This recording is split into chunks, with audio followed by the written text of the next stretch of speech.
അപ്പോൾ ഞാനൊരു പാൻ വെച്ച് കൊടുത്തിട്ടുണ്ട്. അതിലോട്ട് നമുക്ക് വെളിച്ചെണ്ണ ചേർത്ത് കൊടുക്കാം. വെളിച്ചെണ്ണയിലൊക്കെ മുട്ടക്കറി തയ്യാറാക്കുമ്പോഴാണ് കൂടുതൽ ടേസ്റ്റ്.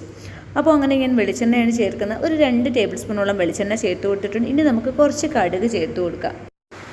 അപ്പോൾ ഞാൻ കുറച്ച് കടുക് ചേർത്തതിന് ശേഷം ഇനി സവാളയാണ് നമുക്ക് ആവശ്യം. സവാള നല്ല നൈസായിട്ട് കുറച്ച് കട്ടിയാലും കുഴപ്പമില്ല. ഞാൻ പറയുന്ന ഈ ടിപ്സ് കൂടി സാധനം കൂടി ചേർക്കുകയാണെങ്കിൽ സവാള ഇച്ചിരി കട്ടിയാലും ഒരു കുഴപ്പമില്ല കേട്ടോ. ഇത് ഞാൻ ഇപ്പോൾ അത്യാവശ്യം കുറച്ച് കട്ടിയിലാണ്. ഞാൻ കൈകൊണ്ടാണ് അരിഞ്ഞെടുത്തത്, സ്ലൈസർ ഒന്നും ഉപയോഗിച്ചിട്ടില്ല. അപ്പോൾ വെളിയിൽ ഭയങ്കര മഴയാണ്. അപ്പോൾ അതിൻ്റെ ഒരു ശബ്ദ വ്യത്യാസം എന്തായാലും കാണും, ഒന്ന് ക്ഷമിക്കുക.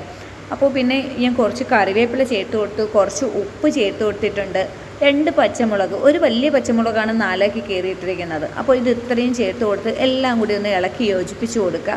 എന്നിട്ട് നമുക്കൊന്ന് അടച്ചു വയ്ക്കാം. ഇതിനി ഒന്ന് കുഴഞ്ഞ് കിട്ടട്ടെ. നമുക്കിനി ഇതിലോട്ട് കുറച്ച് ഇഞ്ചി വെളുത്തുള്ളി ചതച്ചതോ പേസ്റ്റാക്കിയോ ചേർത്ത് കൊടുക്കുക. ഈ നമ്മുടെ ഉള്ളി ഒന്ന് നല്ല രീതിയിൽ കുഴഞ്ഞ് കിട്ടാൻ വേണ്ടി നമുക്കൊരു തുള്ളി സോഡാപ്പൊടി ചേർത്താൽ മതി കേട്ടോ. അപ്പോൾ താല്പര്യം